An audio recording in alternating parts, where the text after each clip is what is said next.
Get in here. There we go. Welcome back to All Things Scientology, in which we pull back the curtain on the abusive practices of Scientology. We're your hosts. I'm Claire Headley. And I'm Amy Scobie. And yeah, I got a haircut this week, so don't laugh, you guys. No, it looks good. Come on Oh now. my God. Well, yeah. I know what It's you like, told me by text, so I'm not going to pile I'll tell on. everybody. I'll tell everybody because it's so funny. Oh my God. Okay, but I didn't tell you a certain part of it, which was okay, so my normal lady wasn't there. That's usually not a good thing. And so I got this other lady to cut my hair. And, all of a sudden I'm like going, where's this part? Like, what happened to this hair? Right here, it's like gone. And Oh, she no. goes, oh, I didn't realize you had a comb over. Oh my goodness. She's so fired. You're fired. And I was like, oh my God. So, and then she said, I specialize as a barber. And I said, okay, well, that's why I've got this like shaved sides. My hair right here is all shaved. I could feel her with the little buzzer doing all this stuff. And I'm like, okay. Anyway, I wasn't going to do any videos this week, because of it. But I decided, hell, oh, well. Oh, okay. So, yes, here we are this week. Welcome to everybody. Let's see where people are watching from. Yes, absolutely. Okay. Well, I already noted, like at the very beginning, we had somebody from Brazil and Oregon and Rochester, New York, and Duluth, Minnesota. Those are the ones I wrote down earlier. Nice. I see Waterloo, Ontario, and Xenu Rules, and Argentina, Clearwater, Yes. Tennessee. Beautiful place right there. Yep. And Clearwater, Arkansas. Did you say that one already? That's pretty Nope, cool. I didn't say that one. Nope. Virginia Yes. Beach. Yes. I was And running behind because I was watching Janice Grady and Mark Fisher on our Scientology Stories Peeling the Onion. They had Janice's daughter Erin Grady on. And then love her. while I was in the chat on that one, I got jumped over to somebody was like, "Oh, there's a question for you over on Aaron growing up in Scientology." I'm like, here I am trying to finish my work day. That didn't happen, folks. Let me tell you. You're in high demand. That's all there is to it. But yeah, look at we got Terrell, Texas, which is my husband's in San Antonio, Texas right now. Yep. Oh, I see Myrtle Beach, South Carolina, where the hurricane is upon us, and they just issued a tornado warning. Oh, Betsy Sue. Oh no, stay safe. Yeah, it came through here, but luckily for me, not so luckily for the people north of me, it didn't hit hard. So we had gusts of high wind and rain, but then it would stop. So it would just be like whipping wind and rain, and then it would stop, and then it would come again. And anyway, so it blew through pretty damage free. We got lots of branches and things like the leaves to pick up, but other than that, we were safe. So that was good. That's amazing. You gave me a new favorite saying for the week, by the way. Yesterday when you were texting and you're like, yeah, hopefully it'll be a nothing burger. I'm like, nothing burger. Oh my gosh, I love that. That's amazing. Well, I probably got that from Mark, honestly. I don't know where I got it from. Oh, man. But anyway, look at all you people from all over the place. And this is really an international show. We got people from outside of the United States as well, in Clearwater, Sweden, Clearwater, Scotland, Clearwater, Southern Utah, and Massachusetts. Look at all these places. Minneapolis. Oh, New Zealand. And Montreal, Wisconsin, Sydney, Australia. That's amazing. Yes. And Hawaii in my head. Oh, come on. I was just going to brag about how nice it was for you to be in Hawaii. And then it says in my head. Yeah, that's where I am too. Come visit me. I'm in wannabe Hawaii here in Colorado. Oh, Clearwater, Ireland. That's awesome. Nice, nice, everybody. That's fantastic. Okay, well, awesome. So let's go ahead and get a little review of the week going on here. What do you think? Sounds good to me. Sounds good, Okay, good, good. let's see. Here we go. A week in review. So we had some good things going on this week. Let's see what they were. One second. Oh, to Claire and Mark Headley, happy Yay. 31st wedding anniversary. It's a goddamn miracle, Yay. folks. I respect you so much. No, that's fantastic. Really fantastic. I love you both so much, and I've known you for 100,000 years, and I'm so happy for you. I remember when you Thank guys got you. married. Mhm. Yes.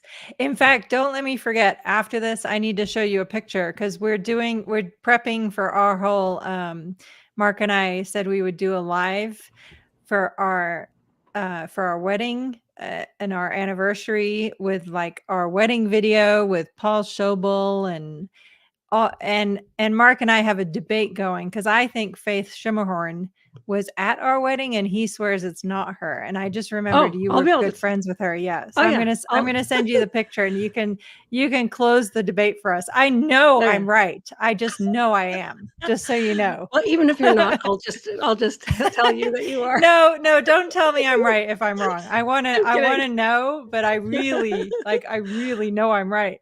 Yes. Okay, well, no problem. I'd love to see that. Nice. Oh, we got Apostate Alex in the house from Clearwater, London. Booyah. Yes. Hello to And of you. course, the indomitable, the amazing, the ever-present Goldie in the house. Awesome. Yay. Good. Well, the next thing on our little list here is Oh, yay. congratulations to Blown for Good for 40,000 subscribers. Oh my Wow. gosh. Major Yes. accomplishment. That's amazing. What a That's ride it's absolutely been. amazing. And yeah, it's been I can't say that even in December that I thought we would be here doing this. And Aaron was, got Mark going on the Monday Night Lives. And I was like, well, wait a minute. Why does he get to have all the fun? That's not fair. So then, we piled on and the rest is history. It's just kind of like you roll with the roll with what life puts on your plate. That's right. Well, it's Yes. fantastic, and your channel is just growing and growing, and you're doing so much work. I mean, no surprise because of how much work you're putting into it. It's fantastic. And yours I've is got a growing too, which is amazing. You started after us, so let's not, this is like we've planted a forest and it's going to turn into Save Planet Earth from Scientology movement. Yes. Oh, we need a t-shirt that says that. Save the planet from Saving the Scientology. planet from Scientology. Or clear the planet of Scientology. Yeah, there you go. That's good too. Yeah.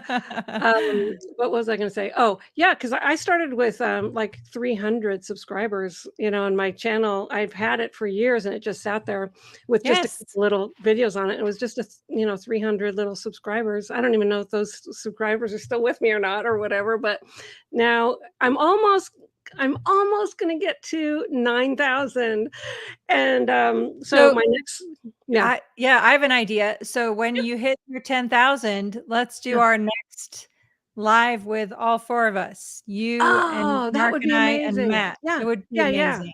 Yes. We need to do that. That's for Yes. sure. And we'll celebrate all of our success. Yes, definitely. So I put this slide so that subscribe to our YouTube channel. So Amy Scobie, if you just look on YouTube for Amy Scobie, you'll find Queen Bee SP and subscribe to me there. And then Mark and Claire Headley at Blown for Good.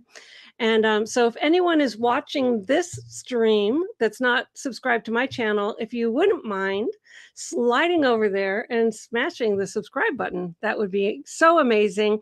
We'll make that target and we'll do a live with our husbands. Yes. That's a fun thing. Thank you. As Claire. a 10K celebration. Yes. No, absolutely. Hey, who can't do life with a little bit of motivation? Come on, people. We can get Queen Bee Get your SP to 10K. Get your stats up. Right now I'm applying emergency, so I need to promote. Oh my gosh, emergency. Please stop it. Oh my goodness. That's an inside joke, folks. When your emergency, means your stat is just kind of like a little bit down or kind of, the trend of the line. It was all about the numbers and the stats in the many years we were in Scientology. So Barfola. Exactly. So both Claire and Mark individually appeared on Cults to Consciousness YouTube channel with Shalise and Sola, Claire's second interview and Mark's first interview. This is Shalise and Sola, so that people know who that is. She's amazing. I love her work. This is Claire. It says, her brutal escape from Scientology, the unreal story of top-ranking Sea Org member Claire Headley. Yes. Brutal, unreal, top-ranking. That's going to catch some eyeballs. And I want zillions of people to hear that story because, if you don't know about Scientology and how destructive it is, there's a lot of places where you can find out, and this is one of them. So that's wonderful. Yep. And then Mark was also on there. You wanted to say something about that too. Yeah, no. So part 1 with Mark came out today, which I listened to. It was awesome. It's, it's just different. It's different when you're talking to different people. I think, I don't know, speaking for myself, it feels like different layers kind of open up and, you just go, well, but yeah, no, it was this part 1 was a major cliffhanger because like they ended right at the point where Mark had decided to escape, but then he overslept because he was waiting for me to come home. And then the security guard showed up at his house, at our house, which, whatever, at our house, our room in a house on Sublet Road. I don't want to set unrealistic expectations that we were in a house per se. Never. But the security guard showed up and he's like, hey dude, come get your sec check so you can go to the rehabilitation project force and never see your wife ever again. And that's where she ended the interview. He's like, oh, I'm right on it. I'll be right there. Jeez, I'll be right there. Let me just put my deodorant on and I'll get right on that for you. And so the title of it says Scientology, when a coerced child joins a cult to survive. Joins a cult to survive. Yeah, featuring Mark Headley. That was talking about he had a really rocky relationship with his mom, and anyway, he ended up living with friends, and then those friends joined the Sea Org, so then he moves to some more friends, and those friends joined the Sea Org, and then some more friends, and it's like from 14, Mark was, for all intents and purposes, by our standards now, homeless. He just was, or couch surfing is probably the more accurate term. So oh my gosh. He didn't have his own home. Somebody's saying, oh no, somebody just said they were so confused. No, that's Amy's book. Sorry, I just got distracted. Here, I'll put it up real quick. Amy Lopez. Claire, I was so confused. I thought that was a Dianetics book on your shelf, but I see now it's Jeff Hawkins' book. No, this is Amy's book, Abuse at the Top. Scientology, Abuse at the Top. I had to put that up there. Mine, at the top, it's Blown for Good on the top shelf up there. Nice. There we have each other's books. Yes. Perfect. That is not a Dianetics book. No, definitely not. Jeff Hawkins designed the cover with Dianetics colors, but other than that, there you go. And that worked because it associated with Scientology. This Amy's is exposing abuses, so it's far more productive than Dianetics, which is drivel. Yeah. Total. Oh my God. When I finally read that, I think, I don't know, I've been in Scientology like 20 years or something before I ever read the book Dianetics, because we were just always workaholics, Yep. When do you read this big fat book that was completely complicated, Yeah, definitely. I know. And getting through that when you're not getting much sleep is a real challenge. Yeah, I had to do it on a course that I had to do. Otherwise, I wouldn't have read it. Yeah, I don't think that I ever even read it cover to cover. I read like pieces here and there, and and then obviously whatever. Yeah, we won't go there. When I Okay. was oh yeah, go ahead. So Claire appeared. I do want to hear what you said, but I accidentally hit this button No, first. it's okay. It's all good. Claire appeared on Catherine Edwards' channel, Breaking Free from Scientology. On her channel, Catherine promotes expanding consciousness through curiosity. And this is her right there. And the title of this is Breaking Free from Scientology with Claire Headley at Blown for Good and Catherine Edwards. Yes. Yeah, she's an amazing person from England, and we had a really great conversation. And I don't know, it's interesting to hear different people's perspectives on our experiences. That's Mm. I always learn from that, and I'm always I I'll just leave it at that. I learn from hearing other people's perspectives on what we live through. Yeah, and what's also interesting a lot of times is their questions. Yes. Because different people have different questions, and some of the questions actually really get me thinking, and they're not the usual ones that you might think you're going to hear. So Yes. that always brings out a new side of our story. So Yes. that's I good. know. I know. I Yeah. love that. And watching other people's reactions too. Like sometimes I would feel that, I mean, obviously we lived it, so whatever. It's not like, oh my gosh, it's just what happened. Yeah. But then when you feel other people's responses and reactions to that, I don't know, it can be pretty amazing. Are you Go kidding? like, That is for sure. I think that I was just numb and also just unflappable, because I would tell something and I I read one paragraph of my book, because I'm doing the book reading. the book reading, and in one paragraph it had all these different things, and any one of those are hair raising, and I just like da da da da da like this. My mom blew the Sea Org while, my Uncle Dick blew up in a space shuttle, and my, hadn't seen my husband in 2.5 years because he became the commanding officer of Mexico, and whatever. It's just like this paragraph, and I had to sit back and like, how did I wrote this? Like, are you kidding me? Let's take a look at each one of these half sentences. Because they're all crazy. But yeah, so I know. and No, I was just going to comment. I vacillate back and forth between like, this is what happened. This is what happened. This is what happened. And then alternative to that, if I put myself in that moment, like the emotions are so overwhelming. And that's where I have to kind of balance it, because it does get overwhelming, honestly. Yeah, I know. Yeah. I know. And I'm reading these things. It's fun to see. When I wrote my book, I was pretty newly out. So I had a lot of, still, anyway, I have a totally different viewpoint. It takes a while. Yeah.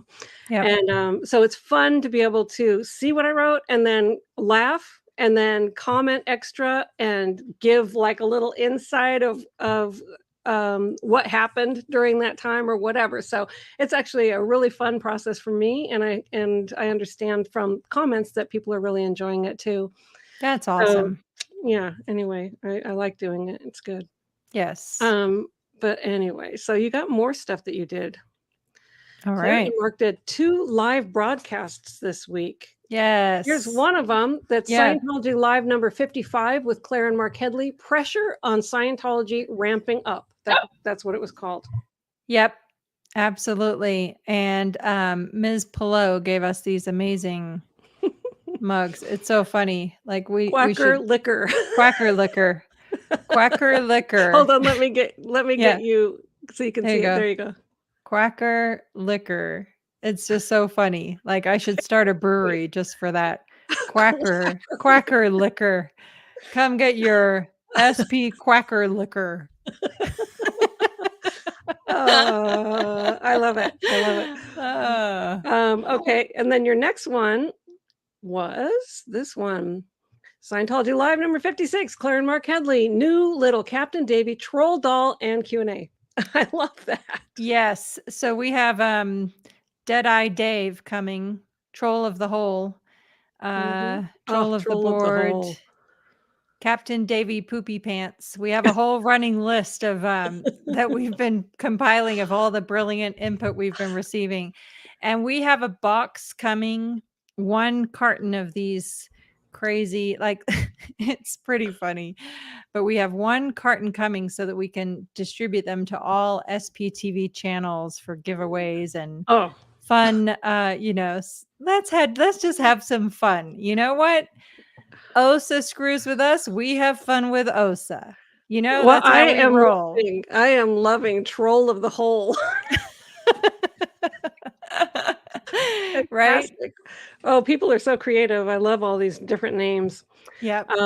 Yeah, so my dogs are wrestling directly under my feet. Oh, Okay. I was having fun talking to them when you weren't at your desk. Oh, is that right? I was whistling and Kiwi was wagging his tail like somebody's talking to me.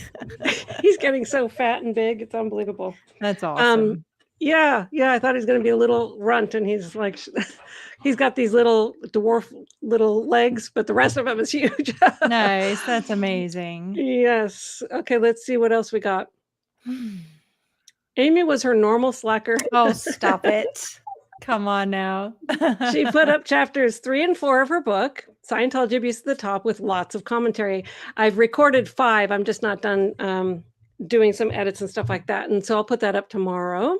Nice. That's awesome. And so there's 3 and 4. And then chapter 5 is recorded. Yes, will be posted tomorrow. And I also uploaded an interview that I did last September with my friend Ken McMullen on his channel, Becoming Outlaws, where I give an overview of my experience with the Scientology cult. Okay.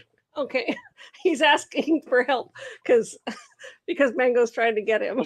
Uh-oh. He's like, save me, Mom, save me. Oh, Okay. that's funny. You guys. I forgot to tell you too. I did another interview with Bryce Watson over at Esoteric Atlanta. Oh, okay. I just remembered. Good. I totally forgot that. Yeah. I did a part 2. Yeah, it's kind of interesting. Bryce was saying how so much of Hubbard's writings are taken from, other things, which of course you and I know that. But she was going to do a breakdown. So I sent her Dianetics and Science of Survival, the 2 books, the 2 fundamental, exactly, fundamental Scientology texts. Mm-hmm. And she's doing an analysis so we can then compare notes about, anyway, it'll be fun. That'll be interesting. Yeah. I guess on your page, you can put a link to that one if people would like to go and find that. Yes. Yeah. show. So I have it on my to-do list to make a Cracker Liquor playlist and a Claire Bear playlist of places we've, appeared on other channels. I haven't gotten to that yet. Idea. Yeah, exactly. But I am going to do that. It is on my list. So I will get there. Good. Patience. You need more virtue, things on folks. your list. You definitely need more things on your list. Let's see. The next thing is, so I was talking about my friend. This is the one, Ken McMullen. That's nice. the thumbnail of the video that I put up on that. So he looks very austere in that picture. Yeah, he's a great guy. He's a really great guy. Yeah. That probably wasn't the best screenshot I could have gotten of him, It's okay. But that's all right. So coming up this new week, we got another episode of Where's Shelley dropping tomorrow with Sterling Tompkins. And Sterling, if you're not familiar, is he's in the Miscavige family. His mom is Biddy Miscavige, who was married to David Miscavige's brother, Ron Miscavige. Ronnie, Jr. Yeah, no, in my interview, Sterling and I were laughing about the fact that he presents an anomaly in that not only was he David Miscavige's nephew, but also, let's see that. Whoops, let's see. Oh, I love it. That's awesome. Queen Bee. Nice. SP. I love this cup. Get your merchandise today. Don't wait. Do it now. This is your call to action. Back to the topic. So Sterling Tompkins, he Biddy and Foster are his parents, but they then divorced and Biddy married Ronnie. So Ronnie is his stepdad, which is how David Miscavige became his uncle. But then, in a funny, or I should say unusually Scientology turn of events, Sterling, or only unique to Scientology that it wouldn't be odd, Sterling married Shelley's half-sister, Suzette. So then not only was he David Miscavige's nephew, but now, or step-nephew, but now he was also his brother-in-law. How quirky is that? Try to keep up, folks. Oh God. Well, I think I spelt it wrong. It's supposed to be with a P. I went in to fix it, and it didn't. It obviously didn't save. Yeah. Yeah, because I do know it has a P, and I noticed that. Tompkins. Yep. Yeah. Amy and I both knew and worked with Sterling for what, like Yep. 15 years. Yeah, For a long I've time. known him since he was young, Yeah. and his brother.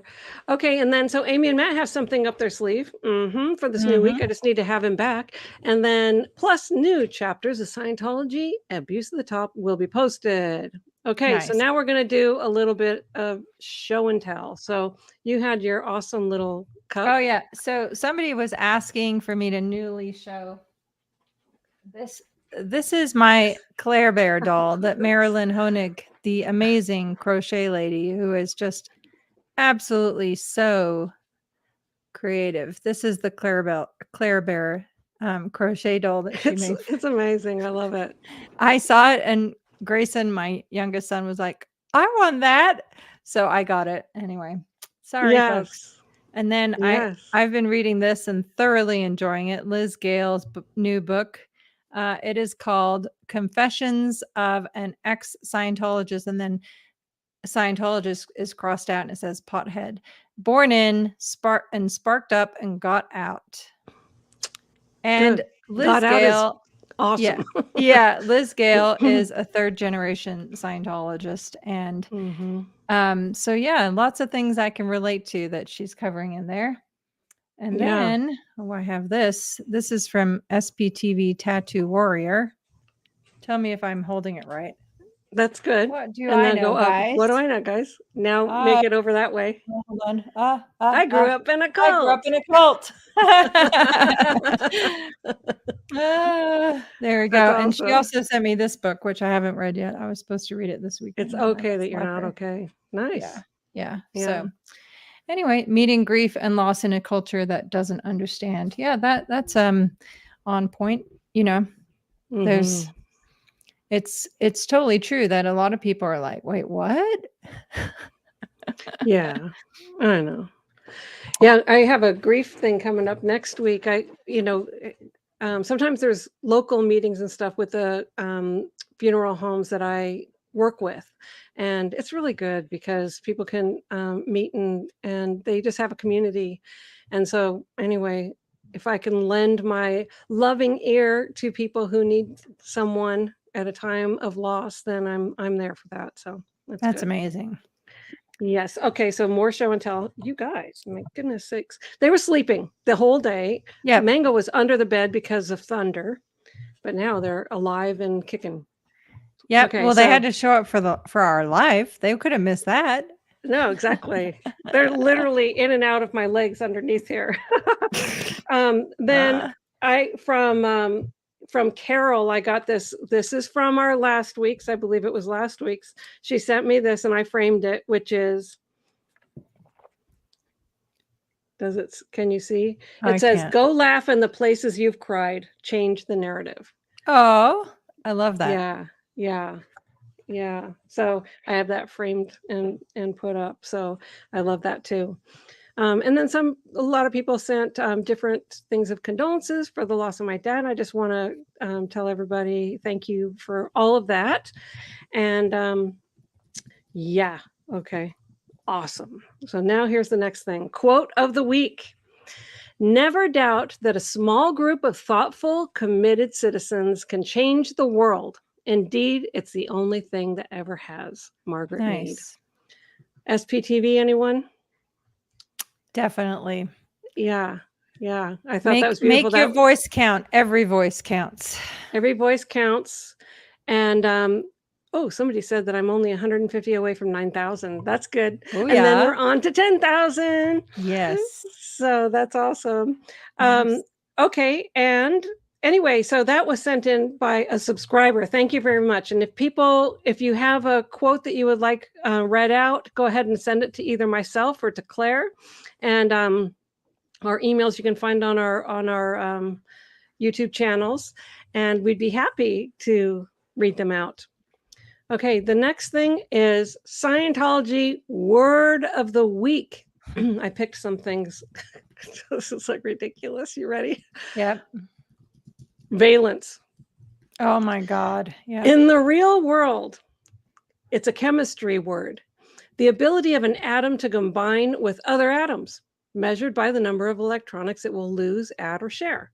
Electrons. So what did I say? Electronics.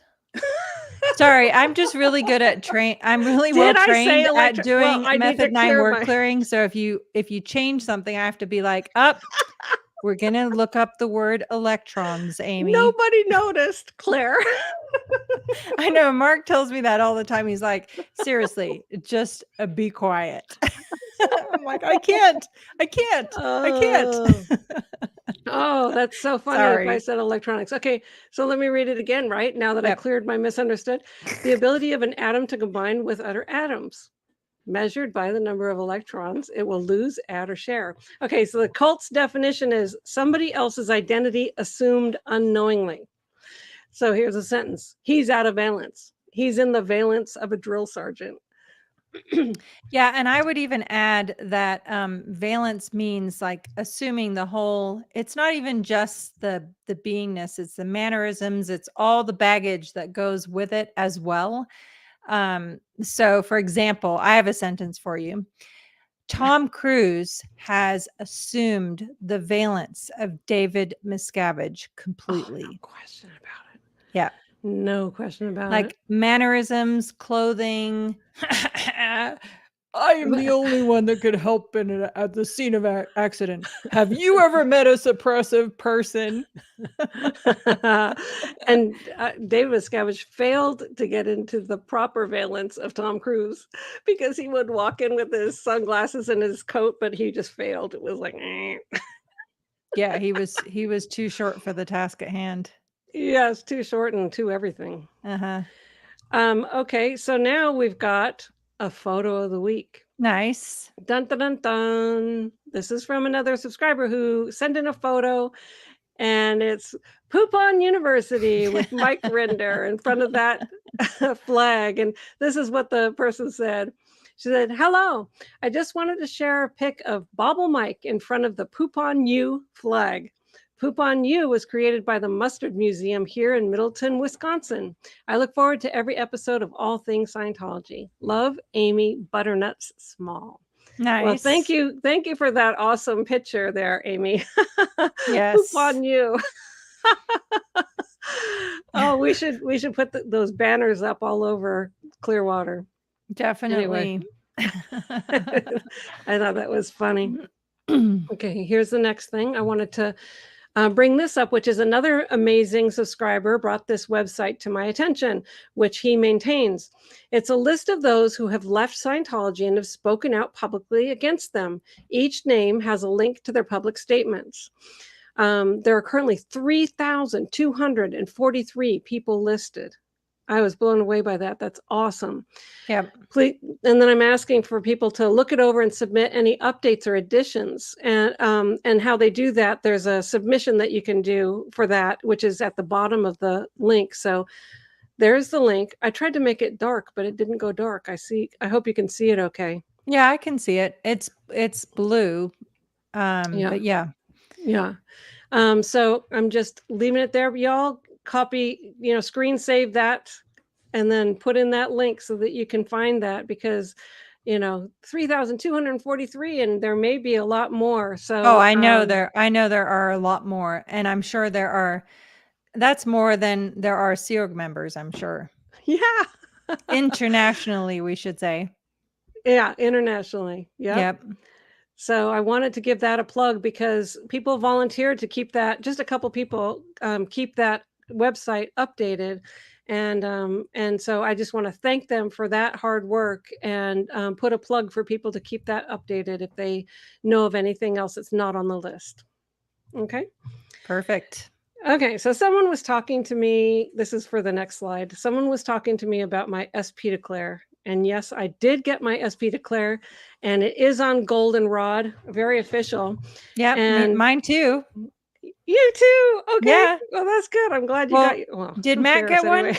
Did Matt get one? Yeah, we Yeah, both okay, got so him. we're the only couples in probably the entire planet Earth that we have all 4 SP declares. No kidding. Did you get Wow. freeloader bills too? Oh, they sent us a partial of $250,000 and a partial bill for just Matt. Okay, and I did just as much training as he did. So we were like, okay, this goes in the shredding basket, and we told him never write to us again. But did you keep a copy of it? We didn't. We were stupid. We should have. Oh no! I know. Did you get one? Yeah, Did you Mark keep and it? I. Yeah, we both have SP declares and we have freeloader bills. So Oh between man. Mark and I's combined, it was Oh, $159,000. oh my god. That's the price tag if we were to ever even contemplate speaking to our family in Scientology ever again. So yeah, no thanks, folks. I know. You walk out with $100 into your name, not even. Yeah, by the time I made it to Kansas City, I was down to $40. It was pretty miserable. Right. See, Matt did so much training. He did $40, I know. He did what's called the OECFEBC, which is the Org Executive Briefing Course. And he did And the flag executive briefing course. and the Like flag basically, yeah, not even that, and that's not even represented on the grade chart, the bridge to total nonsense. Yeah, it's all but it's executive huge. training. Yeah, no, it is massive. So he did, and then he did officer training, and he did the St. Hill Special Briefing Course, which is auditor training, and he did all of his OT levels up to 7.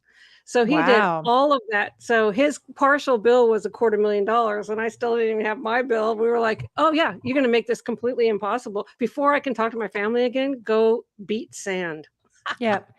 Wow. So they sent it as a partial bill? Yeah, because we were complaining that, we were out and couldn't get anything in writing. So it said partial? Yes. Oh my God. That's mind-blowing. This is what we could come up with so far, type of thing, We're still working on it. We're still combing through the many of your records that we can't find. Yeah. Anyway, Matt's just so funny because he just takes something like that and goes like rips it or throws it straight into the shredding basket. And I'm like, oh, wait. You're like taping it back together again. Like, wait. I know Mark knows better than that. He knows that I may have piles, but you don't mess with my piles. Yeah. Every pile has a purpose. And you know where everything is, right? That's me too. I know where everything is. He'll be like, he'll call me up like, what's the employer identification number for X, Y, and Z company? And I'll be like, da, da, da, da, da. He's like, wait, you did not just do that. I'm like, dude, you just asked me for the number. So what did you expect? I have one of those brains where Mark has like, I've learned the new term last week, eidetic memory. That's how my brain is with numbers. Like is that right? Yeah, it's insane. I can't walk that back. It's just how it is. My brain's like that with music for some reason, like the lyrics. I can hear it and then tell you what it says. But my grandpa he was in military intelligence, and he had a photographic memory where he could literally look at a page of a book, close it, and then tell you what's on it. Wow. I know. Nice. He had my mom pick out a book out of the library. He said, grab any book, open to any page, and tell me what page number it's on. And then he read from her, like Huckleberry Finn, page 225. And then he read from the top of the page to her. She closed the book, put it away, never talked to him again about it. Oh, so we used to do that in the Sea Org. Observation drills, remember? Yes, where you had only a few seconds to take a look at everything, and then you had to tell exactly what was there, with no additives or anything. Yeah. Yeah, that was actually a good drill. I liked being able to, in just seconds, see everything and remember what's there. But it's kind Will of I ever use spooky it? though, No. in retrospect. In Why? retrospect, it was, well, because like, for what purpose would a Sea Org member need to do that? Well, I thought it was because, for just observing what's in front of you. It's actually something that we could have used a little bit more of instead, because when I finally stopped rationalizing insanities and I could see what was in front of me, actually, then I started getting out of there. Yeah, no, that's true. I guess my point is just spy versus spy, like, Mm-hmm. see what's Yeah, right there's in front of you probably, and memorize it and then rattle it Mhm. back, and Yeah. with no alterations. Yeah, whatever. I'm sure there was nefarious reasons for it. Yeah. As there is with everything in Scientology. But so I was talking about the SP Declare for a reason because, and then somebody was like, well, what's on the SP Declare? And I'm like, I designed something for my merch shop of what was on my SP Declare. You ready? Oh, yes. Let's Okay, see it. Oh my here it is. gosh. SP Declare name is hereby declared to suppress a person. Blah, blah, blah, lie, exaggeration, fabrication, cult of Scientology, international injustice chief. And so I put that on a tote bag, t-shirts, posters, framed certificate, cups, and notebooks. So everyone That can is write their name in amazing. and have their own goldenrod SP Declare. Because that's all they say. Oh, that's so funny. Anyway, it blew charge doing that. I'm sure it did. That's amazing. I love it. Oh God. Okay, so the next thing is this week we're continuing with the topic of the week, which is weird Sea Org practices. Yes. Yeah, and there's just a lot. That's why we're continuing with it. We got through, I think, 14 or 15 points of many, many points that I had written down. Yep.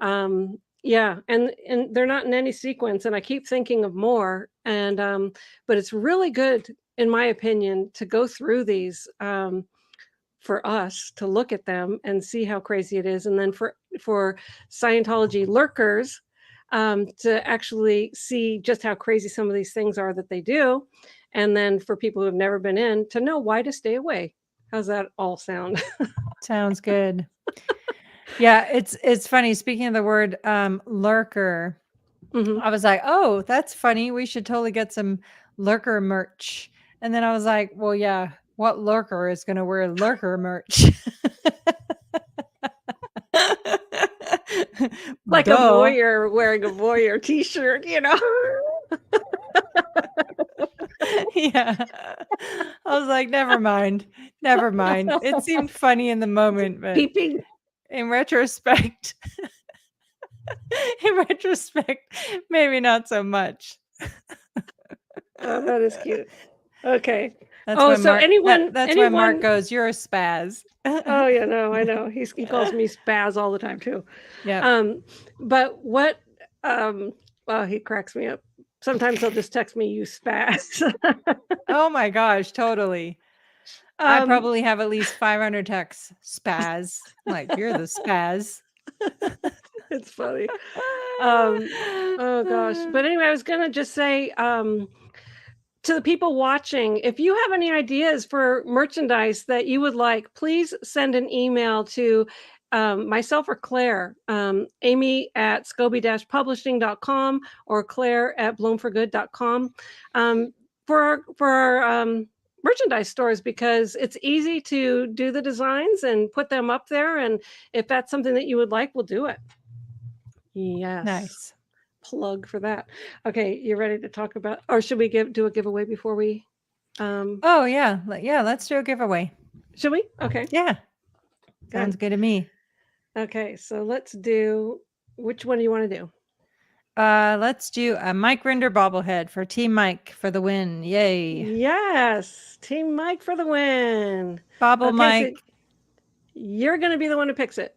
Okay. All right. So the rules of this engagement are just put bobble me in the comments, and I will do a countdown once everyone's gotten to their devices. Mark's always like, some people are watching on different devices. Give them time to, Yes. get to where they can comment. So Yes. then we will do a countdown, right? Mhm. Mhm. 5, 4, 3, 2, and hold on. This is where my StreamYard always goes nutso and I can't catch up.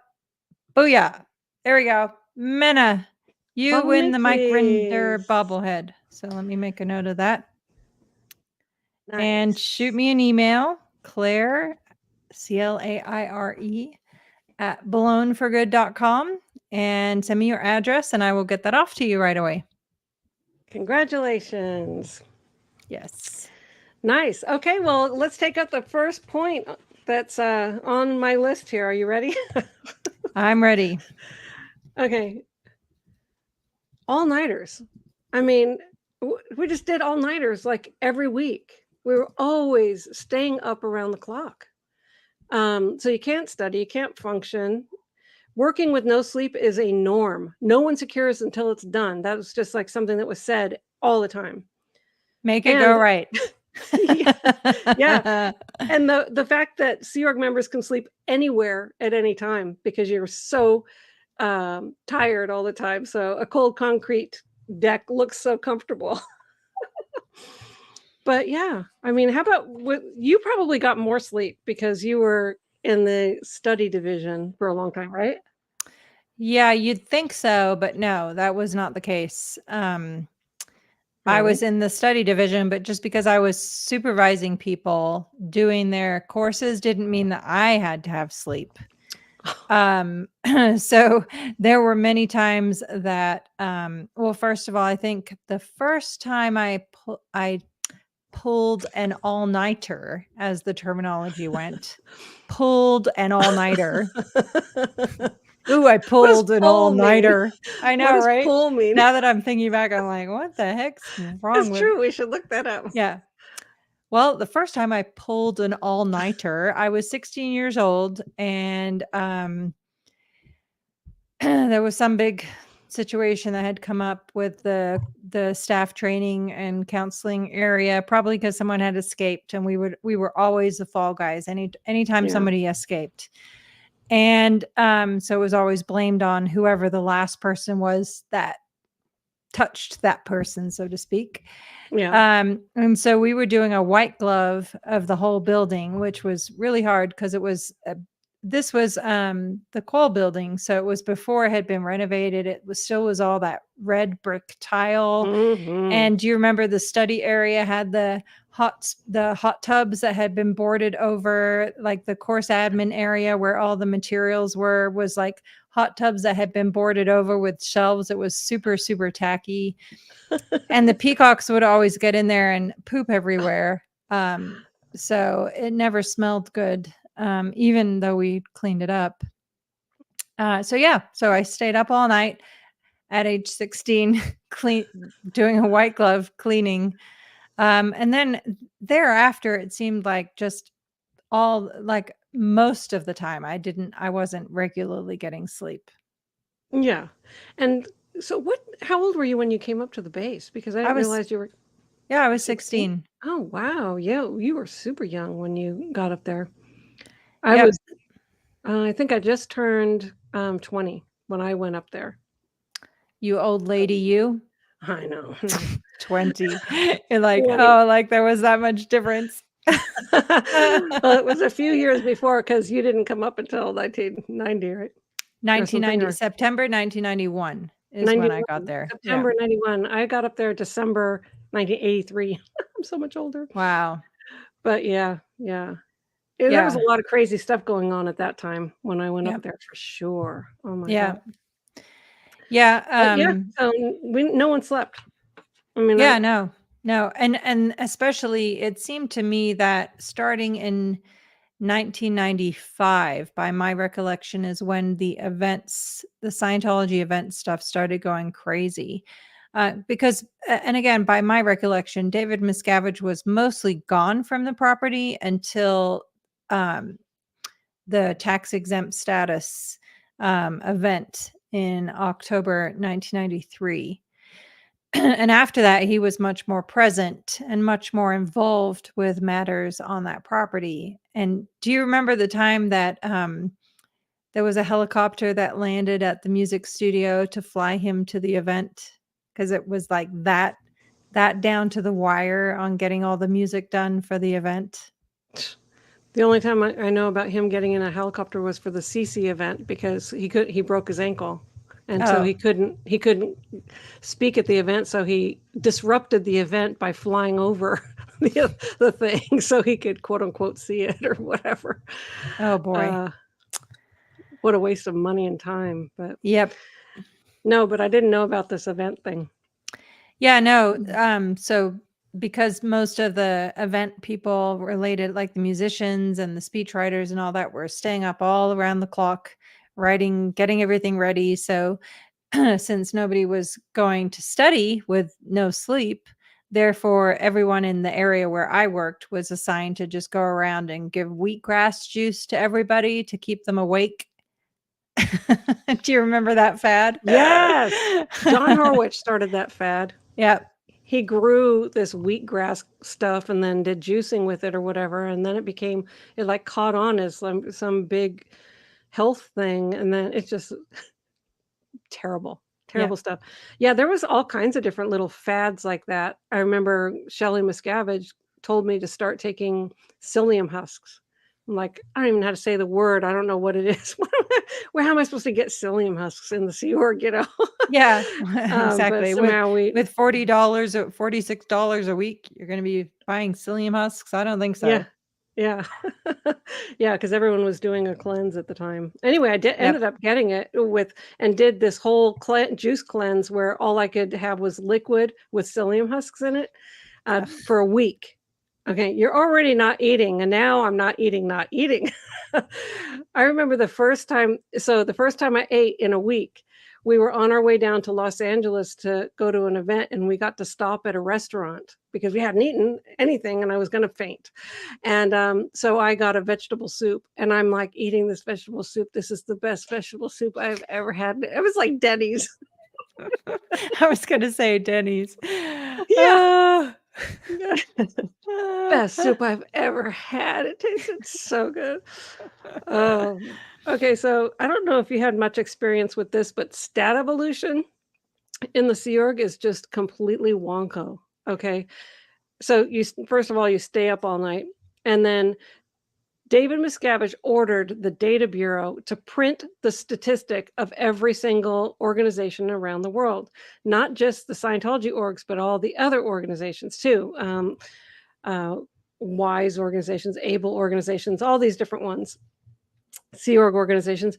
And you practically had to cut down a forest in order to print cases and cases and cases of paper were printed for that night. And sometimes I held 4 sectors. So I'm going through, 300 books of these printed statistics that I could just as easily look at on the computer. Yeah, and so sorry, backing up for just a second as, Yeah. like, an overview. To me, and from my perspective, Thursday and Friday were the most psychotic days of the week in all of Scientology, and the I get reason was it. because, or actually Wednesday night, Thursday into Friday. And so starting because every week in Scientology is carefully evaluated and micromanaged. And how they're micromanaged is based on whatever the statistical number was. And it's not statistics in the real world sense. It's just like people always say, you guys misuse the word statistics. And we're like, yeah, folks, that's L. Ron Hubbard, not us.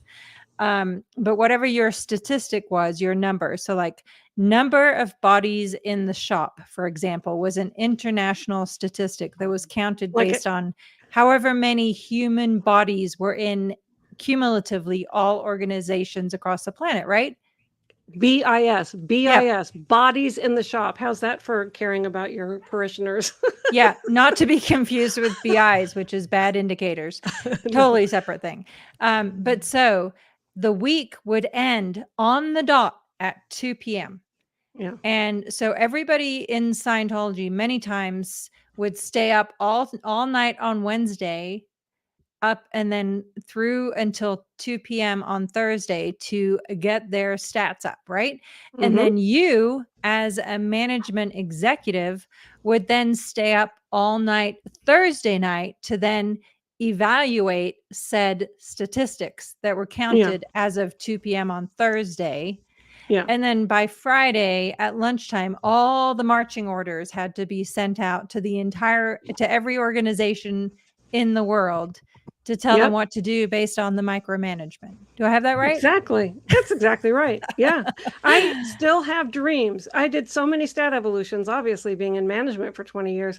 I ran the stat evolution before I was in Watchdog Committee. And when I was in Watchdog Committee, I did the stat evolution and for 20 freaking stupid years. And I have dreams constantly of being up all night, and I don't have all of my statistics in. And see, all of the traffic all the orders from middle management have to go through me as a single person. So 100 people issuing their orders all through me, and I have to approve it. And I sometimes I would just like send without it. How do you read it? You can't read it. Right. So I'm supposed to be doing this. And I get these nightmares that I didn't pass on the traffic. You know? Oh, but then if you sent something that David Miscavige came across that he disagreed with, all hell would break loose. It happened all the time. Yeah. All the time. All the time. Yep. Which is pretty much how it just got worse and worse and worse to the point that he just put all management into a hole. That's where that ended, folks. And that's why you haven't seen or heard from Mark Yeager, Guillaume Leserve, Mark Gingber, Norman Starkey, all these people, which, by the way, I think I probably said this last week, but maybe not. I can't remember. But from whenever I do get to the end of my Where is Shelley series, I'm going to conclude it with where are all these other people? Because yes, where is Shelley? But we're just writing on that to point and bring attention to the fact that people can vanish in Scientology and nobody knows in this day and age. Nobody knows. Family members of those people, please come forward. Please reach out to us. Please, please, please ask questions. Please demand to know where your family members are. They must exist somewhere. Mark Yeager must have a family. Guillaume Leserve must have a family. You know, I know he has daughters and he has an ex-wife, and, you know, even Jenny Linson. I mean, she has a dad and a brother, as much as she's evil. And I don't know that she can ever reform, but still somebody should want to know where she is. Yeah, absolutely. Yeah. Yeah. Boy, I think about it a lot. Mainly because I talk about it a lot. So it's on the top of my mind all the time. And I worked with these people for so long, and they're not all evil pieces of crap. You know, it's just, I was able to escape. They're not able to escape.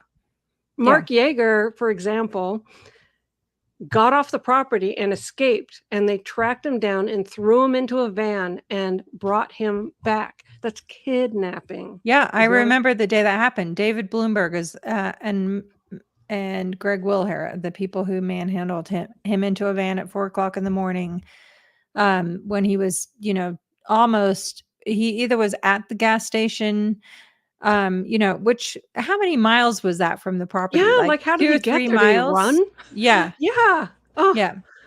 Man, it just gets me going. I mean, man. Yeah. Or what about when Security Gold got night vision goggles so that they could search for human bodies who had jumped the fence? I mean, it's really, really bad.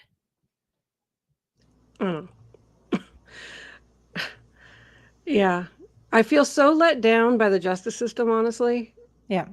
With the stupid, you know, decisions to send things to arbitration back into the cult. Like, excuse me, why don't you go in there and try to get some justice? I mean, it's just ridiculous. Anyway, don't get me started. No, I know. I don't want to go down that because I'm obviously so fired up about it. Otherwise, I wouldn't be speaking out and spend my life. I could have been like skedoodling the noodle in Hawaii somewhere. Skadoodling the noodle. What does that You mean? know how when you go swimming, you take those little noodles in there to float in the Yes. swimming pool? So you Yes. scoodle on the noodle, that's what I call it, anyway. Nice. So you could just be, like, kicking back, but, anyway, the right thing to do is keep speaking out, and hopefully, our message will reach the right people, and we keep trying, and we keep persisting, and keep raising awareness so that people don't go into that dangerous cult. It is not somebody was saying, "Oh, my mom's considering going in." Man, what do I tell her? Tell her no. Tell her forget it. Tell her it's a cult. Tell her that Be there's like, so much documented information that proves yeah. that it is a dangerous cult and you will be trapped and you will lose all of your money and all of your family. Yeah, I have a Period. one question. Have you heard of Google? Right. Come on. Search that What the up, as my kids would say. Search that up. Search it up. Search up the data. Search it up. Uh, Come on now. oh, anyway, I could really get fired up because anyway, I know all those people and some of them I've known for so long and anyway, they're trapped and they need help getting out.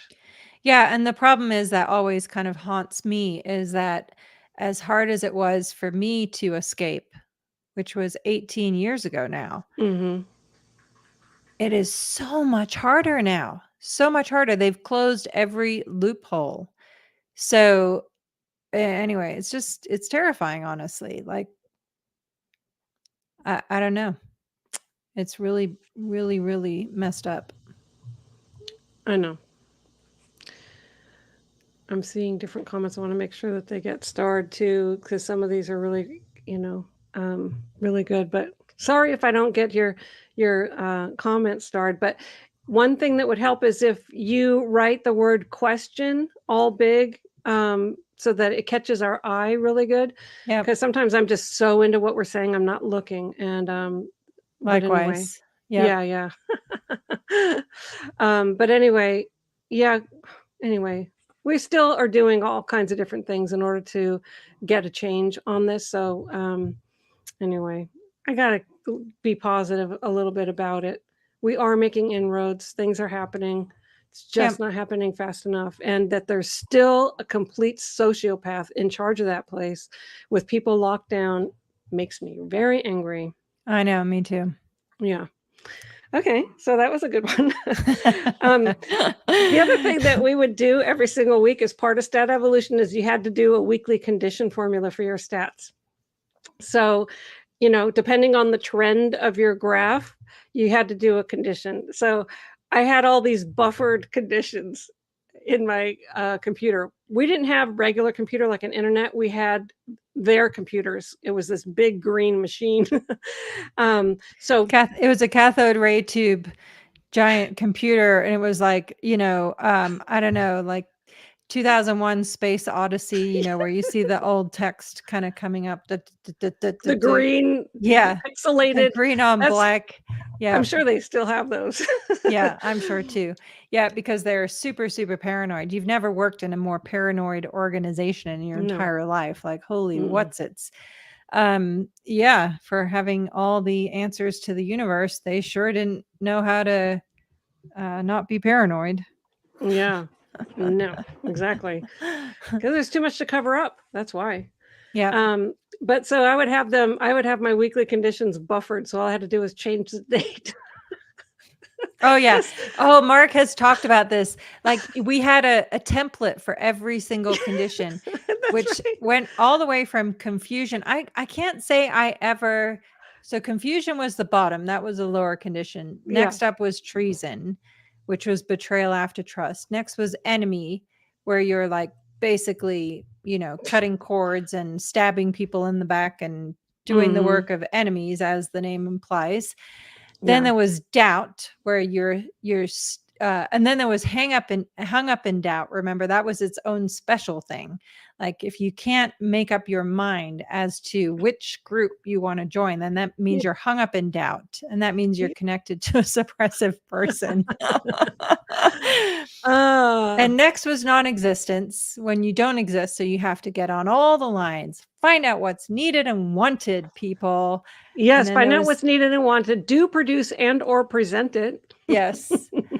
Yes. I could tell you all the condition steps I in every know. single condition formula. That was Yeah, but we because all it's- had documents in our computer, to get back to your point, Amy, where we had basically everything written out, and you just had to slightly modify it and it would work, right? You could just adjust it to this week, update, Nobody read change them. the date, maybe Oh, update a few words here and there. Sometimes you might forget to change the date if you'd been up all night. okay, so check this out. You probably participated in this psycho thing, which is okay, so you have to get a meter check every single week. You go your weekly meter check. So you go into this room, everybody, there's like 4 or 5 people or something lined up with e-meters, and everybody comes in and grabs the cans, and the person just sits there and looks at you. Oh my God, you guys. Okay. Yep.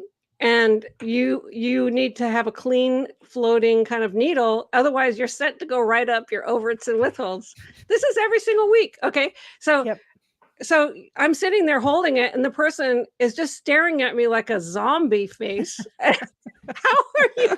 It's not like looking at you with your little smile there. I would be like so happy. But no, I'm looking, and they're looking at you like, I know you've done something bad. You suck.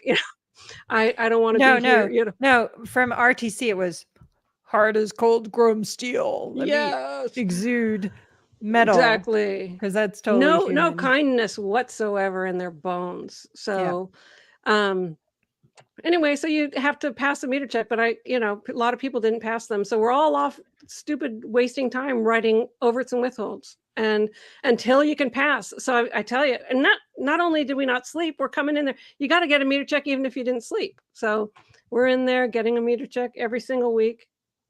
How much time did we waste? We just like the whole How many years, you mean? Years. Yeah. Years. Yeah. Of waste of time. Nothing got done. All we did was berate each other and punish each other. Yep. It's absolutely crazy. Okay. Yeah, it was a pretty miserable existence. So on that happy note, let's move on to the next one. I'm sure I've got something great in here. Let me see.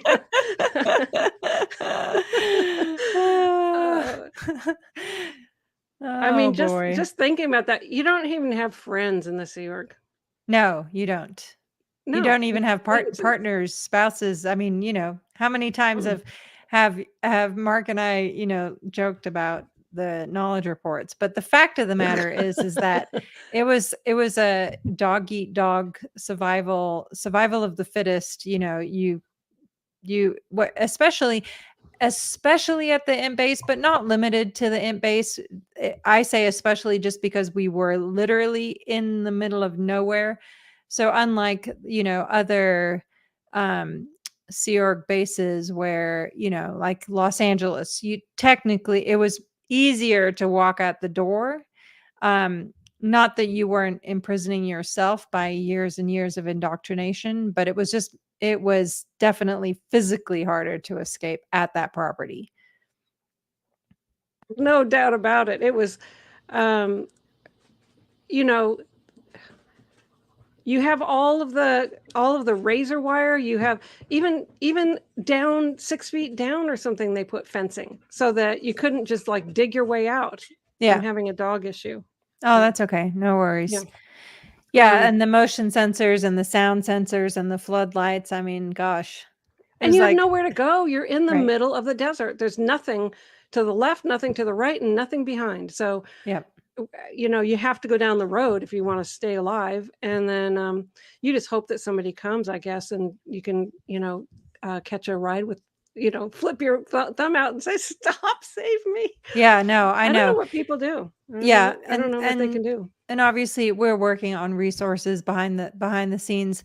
But yeah, there was a story of a woman that escaped from the headquarters, and she made it to some farmer's house. And no offense to farmers, but this person came out with a shotgun and was like, "Get the hell off my property." And she essentially had to beg him, like, "Please, please, please help me. Please help me." Man. Oh, And she man. did end up getting out. But like those kind of stories are just so common. They just, obviously, and I'm sure those are going to be coming soon too, like stories that people have never heard. And there was another person that managed to escape, but he had been out of touch with his family. This was like years ago, well before you and I got out, but I heard the story after I got out. And he had fallen out of touch he had been made to disconnect from his sister. He didn't know how to reach her. That's a thing. Like, they undermine all your familial connections. So even when you're in, it might seem obvious. Well, like, oh, I can go to Joe's house. But if you haven't talked to Joe in 30 years and you have no internet access, you have no phone, you have no car, like, think through the logistics of that for just a moment. They have your passport, and they have Joe's address. So they're going to show up at Joe's house too. Yeah. Yeah. Yeah. So this person, this person was literally riding on buses and going to libraries and looking up his sister in the yellow pages. And finally there were like 10 entries, and he was down to like his last $5, and he found and he burned through all these entries in the yellow pages, and then finally got to the last one and called, and it was her. And then he had to take a bus to New York City or somewhere far away from where he was in California. But he'd literally been sleeping on buses just to try until he could figure out where his sister was. And he did finally reunite with her, but it's just insane. Man, I mean, the stories about people getting out, I think that needs to be its own, like, I don't know. I mean, maybe I do some sort of a compilation or something. I've always wanted to be able to share those stories because they're all miraculous. Yep, they really are. It should be probably like a movie. Yeah. We had started to compile stories like that when we originally launched the blownforgood.com website. But anyway, there are incredible stories out there. It's true survivor stories. Each person's story is unique and different. And the more voices, the better. Yeah, absolutely. I mean, the next thing on the list is the life history form, because it ties into what you were just saying. Every single person has to fill out this life history form, right? Every sex act that you have ever committed, with who, when, how many times, all details. Okay. And everyone sees these things, like, because your life history is included on every submission for any position that you're going to hold in the organization. Yeah, it's so your bosses see it, your seniors see it, anyone who's senior in the organization, all of the personnel department sees it, and it's attached to every posting CSW. And one time I saw my mom's life history. Okay. And I couldn't unsee it after that. Oh no. Awkward. I was shocked. Yeah. Sorry, Mom. I mean, literally, because I found out that she had an abortion before. I had no idea. Okay. And also I found out that, different people that she had been with, which was like, are you kidding me? And my mom was a saint, I thought. But I was in the personnel department, and she was a new person coming in. And so, I had to see it. I had to, at the time at the Flag Land Base, every single person had to be approved by the Guardian's office to be at the Flag Land Base. So I had to put together her personnel qualifications and submit it to the Guardian's office, because I was in the, I want to get to the names of all these places, but I was in the personnel, responsible for personnel. You were in the Scientology equivalent of HR, human resources. There you go. Yes. Anyway, so luckily, I didn't have to see too much, but that's just that's just an idea. Every single person has to fill this out. And it's not just the sex, it's like every drug, how many times, where, when, all the every specifics. friend you've ever had, Every place family you've ever member lived. Yeah. And so that gets used when people escape to see, it just becomes a list of places to check for where they might have fled to. It's insane. Yeah, that's the reason for it. Yep. Is where are we going to track this person down if they ever take off?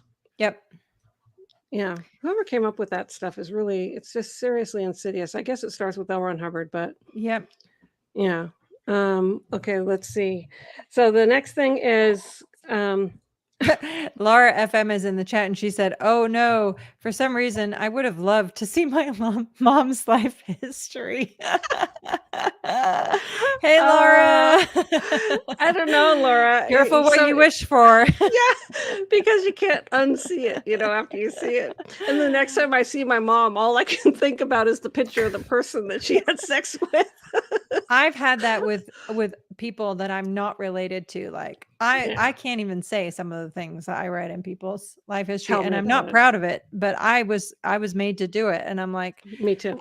It's kind of burned into your memory forever, and then when you have to interact with the people, you're like, awkward. Very. You just hope that they don't know that you've seen their stuff. But yeah, you're like, are you reading what my face is putting out? I hope not. Oh dear. My TRs are not in when I'm confronting this person. Think happy thoughts. Look away. Do not think about that poor dog. Oh God. Okay. And so the next one is you cannot drive without practically becoming an auto mechanic. You have to do this car school. It's required. You have to do it, but it's the lowest priority because every person gets what's called a TIP, a technical individual program. So it lays out the courses you're meant to do and in what sequence, right? Yeah. Car school's never on it. That's a personal thing. You personally want to drive. Good luck. That's never going to be on your. I never could. Yeah, it's only car school would only ever be put on your technical individual program if your job required you to drive, which nobody's job other than like people in motor pool who drove the buses, those were the only people required to drive. And John Horwich, who was, married to Diana Hubbard for a long time and was the father of Roanne Horwich, L. Ron Hubbard's granddaughter, he wrote the car school check sheet that was that we would have to do at the property. And it was like 2 months of like put in clay the construction of an engine and how, how spark plugs work and all this and that. And so factor in if your job doesn't require driving, good luck. It's never going to be put on your program. B, whatever, you'd have to get through all of the courses that you had to do for your position for it to be added to your program. And again, the chances of that happening were really slim. And then C, factor in all the many days that you don't get enough sleep to do your 2.5 hours study per day. I know. And but you know what? I found a hack. What? So when I went to Clearwater, Florida, for Religious Technology Center, not only we had to drive ourselves. I mean, we probably didn't have to, but we had our own, we had a minivan that all the RTC reps in training, there was like 26 of us. So we had 2 minivans and only one person had done car school. But the main hack was that car school in Clearwater, Florida, was 1 week of study. You're kidding. Nope. So I did the flag version of car school. And I did it like in 2 days. And then boom, I had done car school. And nobody asked, well, which car school did you do? Okay, well, I got around it. I got a hack, which is I was sent down to LA to be the commanding officer for the CMO International Extension Unit down there. I was only down there for a couple months, but no car school was required at all. So this is the first time I ever drove. I just went to the DMV and got my license, but they had me drive because I never had a license before. They had me drive. This is the first time I don't know how to drive. So the first time I ever drove, I was with an instructor going on the LA freeways, and I was just like white knuckling. Anyway, so I drove, and then I was like required to drive up to Int. That's a long way. That's like 80 or 90 miles or something. I had no idea where I was or how to do it, whatever. It's like Nighttime 2 to 5 hours, depending on what time of day you go. Because going through Ontario was always massive rush hour and massive amounts of traffic. Yeah. Like, you need to get to Int right now, so I'm having to drive by myself. I got lost in Los Angeles. It was terrible. Anyway, so, and then I got called back up to Int to be, sent to the decks because of something my husband did. So I didn't get to drive. That was my only time I ever had to drive. And so I didn't know how to drive by the time I left the Sea Org. I only had driven that, time, and I needed a new license and everything. So I really had to learn. Wow, that's crazy. I don't know how to drive a stick shift though at all. Never have done it. Yeah, I drove a stick shift for a little bit, but it was kind of terrifying. I learned to drive in Los Angeles too, but I was 16. But still, I know what you mean about the white knuckling, because even when I was 16, it was still terrifying. It was like every time I got on the freeway, it felt like a near life or death experience, or a near death experience. Like, please let me in, please, please, please, please, please. Okay, I made it in. Speaking of near death experiences, I mean, okay, so the reason why we never drove, if anybody has that question, is because the Sea Org transported us, and we were kind of locked down on the base. And if we went to Los Angeles, they had a transport department that was responsible for bringing people there back and forth, right? Yep. So we didn't have to drive because we were transported. But and nor did we have a vehicle, so nor could we drive, even if we wanted to. Yeah, even if we wanted to, we couldn't drive. Like, for the most part, it was very rare for a Sea Org member to have a car. No. Right. Who has a car? Yeah. I mean, $46 a week. Let's call a spade a spade. Insurance, gas, registration, all that. Yeah, no thanks. It just didn't happen. Oh my gosh. Okay. And the next one was, I mean, it's just so stupid what we're doing here. Building LRH's houses, offices, and workspaces. Even when he wasn't even around or going to be in them, but we would build them anyway. Build it and he will come. And the other thing is, like, it all had to be so odorless. Like in other words, there couldn't be a speck of dust in these rooms, and it had to be completely and utterly odorless. And so there were people who were assigned outside, messengers assigned outside of these places if you were going to go in to sniff you. And you're going to like get a pit check. And if you flunk, you have to go and shower and change your clothes. And the other thing is, on his laundry would be washed. It wasn't even being worn, but it would be washed, and it would have to be washed like 6 times and then get smell checked. I remember Janitor was the person who was always having to sniff his laundry. And then if it got the smell check passed, then it was like all packaged up and whatever. Anyway, we're just nuts. Just completely stupid, asinine nuts. Matt describes when he was cleaning up all night, white gloving an LRH space. And they had special cotton gloves, rags that didn't shed lint, and you would have to go to a little spot and go like this, bundle it up, put it in a bag, close the bag, take the bag out, and then take the next rag and do it. And it just took them all night long, and it's just ridiculous. Anyway, that's just asinine stuff that Sea Org members do. Okay. Yeah, what about the fact that L. Ron Hubbard's granddaughter was made his laundress? At least 15 years after he died, and was responsible for cleaning his clothes every day and laying them out on his bed. That was Rowan's job. I didn't know that. Yeah. She was in the household unit because, I mean, on so many levels. It's so demeaning and bizarre, and like, what in the world? What Oh, world man. is that? Seriously, in retrospect, obviously Pulling out all of the it had clothes. been normalized over so many years of Mhm. Yeah. insanity that you just your ability to ask questions just like shuts down. It's like a Mhm. dead flower that's just like, Yeah. I mean, if I just heard that when I was up at Int, it would be of course. But I hear it now with my real life brain, I'm like, "Are yeah. you kidding me?" That's His completely granddaughter, no less. His granddaughter.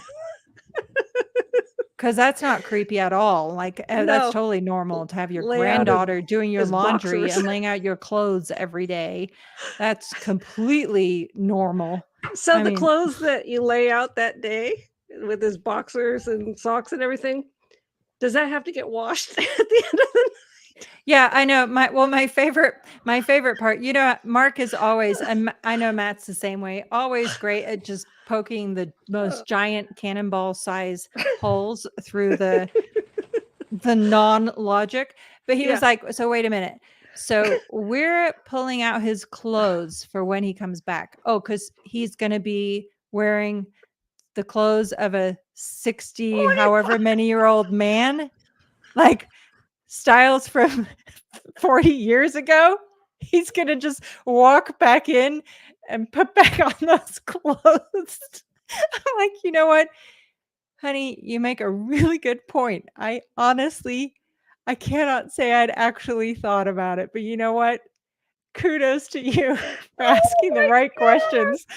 Oh my god! That is the most hilarious thing ever.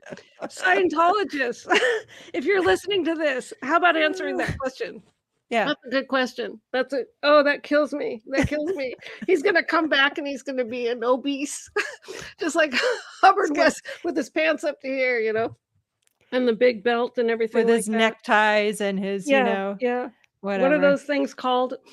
The Oh, I just can't even picture it. Oh, uh, Yeah. I Yep. need some time to recover And here. how demoralizing is that too, by the way, as a post? Oh, Washing clothes for somebody who's dead. I mean, let's just call a spade and laying them out on a right. bed every day. I mean, and doing that to his granddaughter. It's just so I wrong on can't even every take level. it. I can't even take it. Yeah. Oh, he's gonna come back in the same size body. Hey folks, I'm back. Remember me? See, I matched my If I picture. came back, I matched if my I came, picture. if I came back, I'd be a size 2. Oh god. Oh Okay, dear. Well, that was maybe we funny. should ask some questions and do some giveaways. And Okay, sure, sure. okay, Yeah. Do you want to do a giveaway? it's your turn. It's my turn. I'm on my way over here to give away a copy of my book, Scientology Abuse at the Top. So if you go into the chatorama over here, and you put book me, I will book you. And oh my god, that just cracked me up so much. And I'll I like do how all the people are in the chat. Oh, Apostate Alex says, I feel sorry for whatever mother has to birth a fully grown 60-year-old L. Ron Hubbard.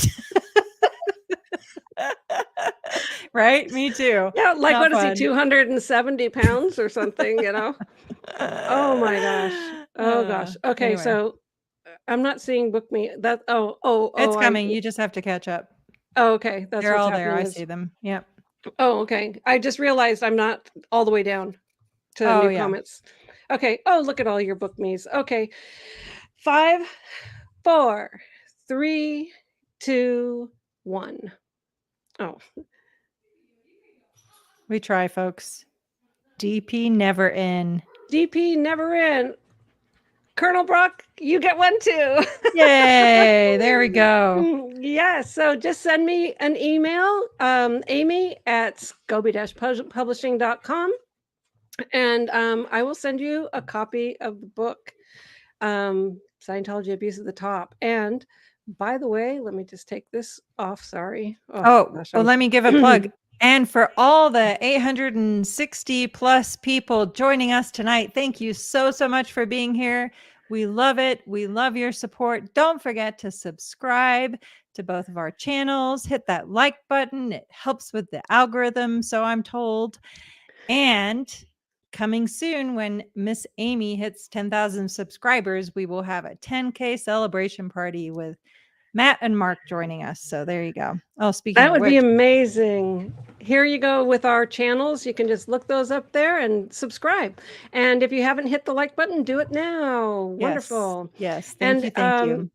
yes, to order a copy of my book, you can go to my website, scoby-publishing.com, or go to blownforgood.com for a copy of Blown for Good, Behind the Iron Curtain of Scientology, right? Yes, that's right. Okay, Blownforgood.com. Yes, thank you. good. Okay, and so did you want to go on to questions?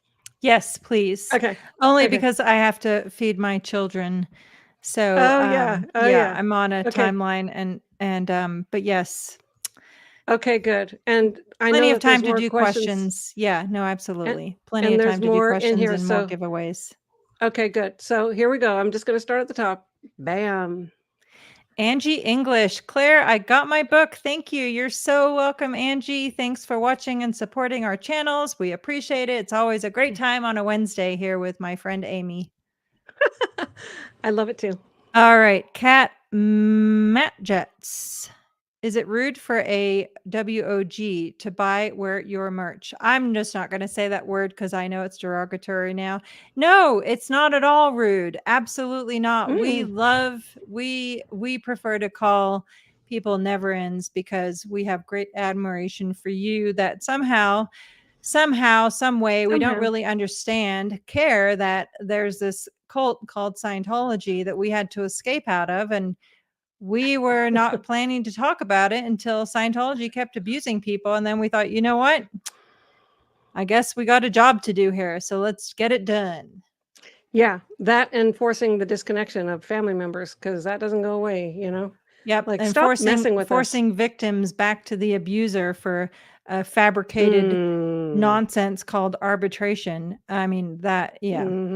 Care for JC YouTube super sticker. Thank you so much. We appreciate your support. Thanks for being here. Betsy Sue, love you reading and commentary on your book, Amy. Awesome. Wonderful. Wonderful. I'm so glad. Yes. Yeah. Abigail S. Sterling's last name is spelled wrong. I know. Aaron was beating himself up on his stream earlier because he made the same mistake on all their videos. Remove the H and you have it right. So yes, Sterling Tompkins is Tompkins. We know this very, very well. We've known Sterling for many years. I knew that. I fixed it, but I must have not pushed the save button or something when it's all good. None of us are perfect. I am. No. Just kidding. Not today. Thanks, Claire. Well, you said it. You started it, Amy. Pud in tame. Put in tame. Super sticker. Thank you so much. We appreciate it. Selena Michelle, hail Queen Bee, beautiful as always. Yay. Thank you so much. Selena Michelle again. Hi, Claire. Merch idea. SPTV salt and pepper shakers. Love you guys. Hit the like peeps. Oh yeah, that's a great idea. I have SP salt and pepper shakers that are really funny. They're super decorated SP, and I always put them right next to each other so they read SP. That's awesome. I love that. Yes. Question. Oh, Barb tries. Question. Amy, when is Matt going to do another video? Yeah, well, he needs to be physically here. And as soon as he is back, we've got a plan. Yeah, because he needs to get his butt going, right? Yes. I've been doing my chapter, so I've been hogging the computer. The airwaves, but that's okay. No, we have a plan. We have a plan for something that's going to be really good this week. So keep tuned. Stay tuned. There you go. Awesome. Barb tries. Claire, I watched Shalice's interview with Mark today, and they said a couple of times how he got you out. But fact is, you got you out. And once you were out, he made sure you were safe. Yes, that's true. Though Mark did play a pivotal role because I did come to realize that I would not be able to escape without his help. So I figured out how to get his help from inside to the outside, which was very, very challenging and will be covered in great detail in my book. Man, Claire, you're just a superstar for doing that. Matt helped me get out too. Yep. It's 8 points of out R factor. Ooh, what a name. Question. Do you think those in the Sea Org are having a better time of it now DM is in hiding off base? My answer to that is no, because the environment has been made so dominating and so all controlling, and I just can't imagine that being a joyful work environment under any circumstances. I mean, you don't get time off, you don't get to see your family, you're kind of locked in. That's the the analogy that I make at the Sea Org is like, you get in, but then there's no way out once you're in. So the only way out is to just embrace being a suppressive person and join the wonderful world out here. And that's the way out. Yeah. I mean, I have a lot of experience of being at the base with David Miscavige and at the base when he's somewhere else. And when he's somewhere else, he's still writing to you all the time, Calling. and calling. And he has enforcers who are down there making you read what he just told you that you have to do or whatever. And so it never feels like he's gone. So, yeah. It's not like things are like, okay, now we're going to put in days off or something because Miscavige is not here. It doesn't work like that. Nope, it doesn't.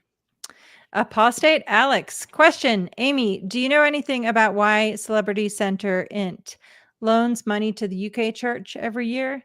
The most recent accounts show $2 million in loans owed to Celebrity Center. Wow. I never even heard of this. That is CC crazy. Int loans money to the UK church. You mean like CC London? Maybe to keep it afloat, because CC Int is responsible is the international body responsible for managing the outer celebrity centers. So if one of them is going to go under, it's possible that what they're doing is sending them money. So, okay, you guys.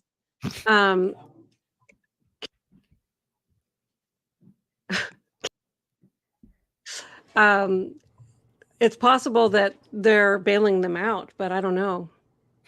Okay. Apostate Alex in the comments said not CC London, Cosrecki, which is the whole UK operation, including St. Hill and London. Cosrecki. I've heard that before, but I don't remember what it stands for. COSRECI. Yeah, I heard of that too. Boy, that's the first I've ever heard of that, Alex. I don't know. Yep, that's crazy. Yeah, I don't know. Yep. Diane C., the fact that you have to escape should alert the police that these people are being kidnapped. Maybe we, the public, need to start writing letters to get something going. Yeah, I encourage that. Yeah, I encourage that. If you know anything, get it to the authorities, and it can just all accumulate, and maybe they'll do something about it. Yeah. Galila Sinatra. Question. How paranoid do you think LRH was and Miscavige is now? Well, my answer to that is extreme. I've never seen such extreme paranoia. I was kind of I was shocked when I finally made it into Religious Technology Center and realized how paranoid David Miscavige was. It was a shock, complete shock. Yeah, I mean, I think all of the policies and all of the weird things that we're even talking about are all surrounding a weird paranoia. Yeah, actually, like at the base of it. I don't know. It's hard to describe, but yeah, paranoid is a good word for it. Yeah. KB, you are all making a huge difference. Now the movement is on steroids. Big changes coming. Yes, I completely agree. I love it. Yes. I'm all for, I've pretty much any person I interview now, I'm like, start a channel, Bring your Yeah. voice to the table, because we all have different experiences and different perspectives and different things that have happened to us after we escaped. And so together we give a complete picture that is just there. There is no answer from Scientology to any of this, No. except please don't listen. Mm. Yeah. That's their only response. Not please, don't listen. Oh, okay. Barb tries. Amy, I recently finished your book and noticed that you referred to people as terminals more than once. Oh, at the outset of my videos, I think I did an apology or something for a lot of the words that I use. Like I call it a church. I know that people are not terminals.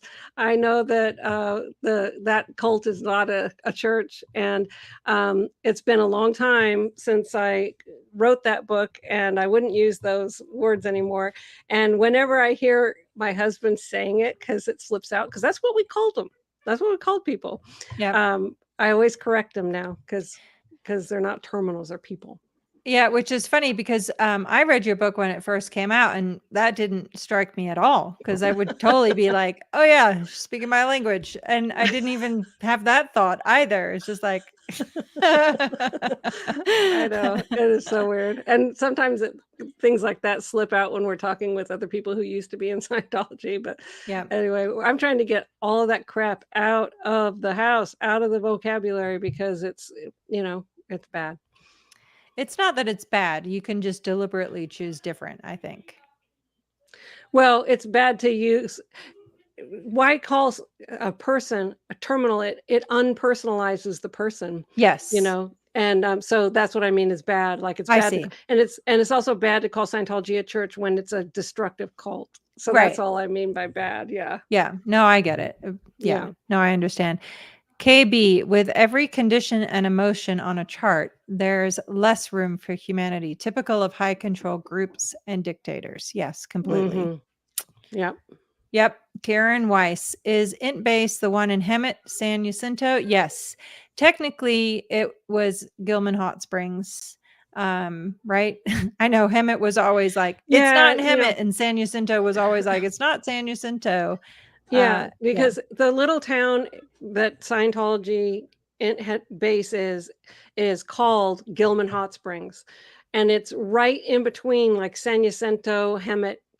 So I would say Hemet, I would say San Jacinto, I would say Gilman Hot Springs. It was like interchangeable, but it really is its own town of Gilman Hot Springs. Yep. That's the real answer. Yep. Hi, But on the Jeffy address, it was Hawkins. San Jacinto. Yeah. Jefferson Hawkins. The waste of time was huge. Musters, inspections, checks, inspections, stats, weekly conditions, on and on. There was barely any time to do any real work. Oh, yeah. Battle plans, 7R graph. You had to mark your stats every single day. Remember that? Oh, my Yeah, gosh. yeah, and Yeah. yeah, and you would get these inspections, a BP inspection, which is a battle plan to make sure that you had your basics inspection. So that you had your daily battle plan, your graph was marked, your shoes look shiny, whatever. People are coming and inspecting you the whole time. It's just disgusting. Yep.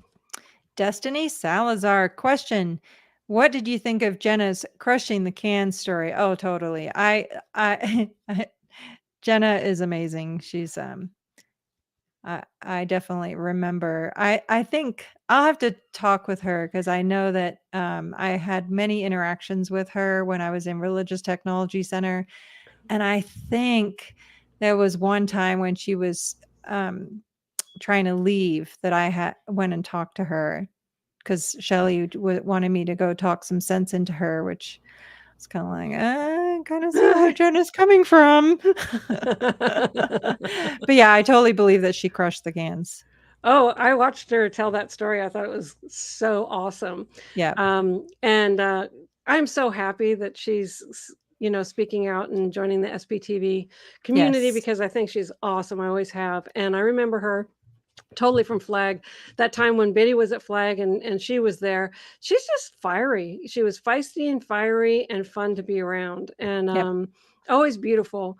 And I knew that she was going to just do so well in life, and she's got beautiful children. I'm so happy for her. But Yeah, anyway, completely. yeah, when she crushed, and she took the PC folder and flinged it around the room. I thought Because that and was when she was like, "I always wanted to do that," I'm like, "Oh, totally," because you're never allowed to look in your PC folder and I just be like, know. It's like, all worthless. "Oh, And also there was a window, and she was thinking about throwing it out the window or something like that, but that would have been she threw it. amazing." Jenna Oh, Miscavige's man. PC folder showering down over Hollywood Boulevard.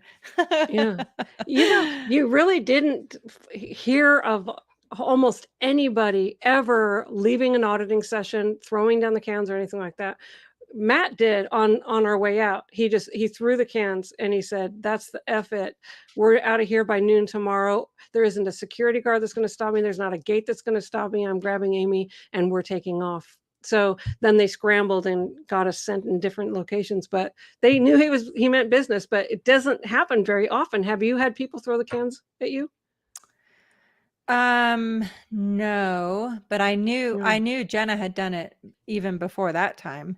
Yeah. But I've heard of people doing it before. I You mean, have? there was a sec check room in one of in the Qual building at the base.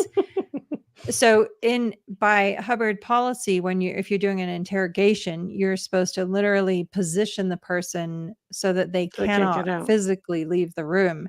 Well, there Yeah. was this one room, I don't know if you remember it, probably not, but you had to slide the desk to let the person in. It was like this teensy little closet in the Uh-huh. before the Quell building was renovated, and then you would Yeah. slide the desk back.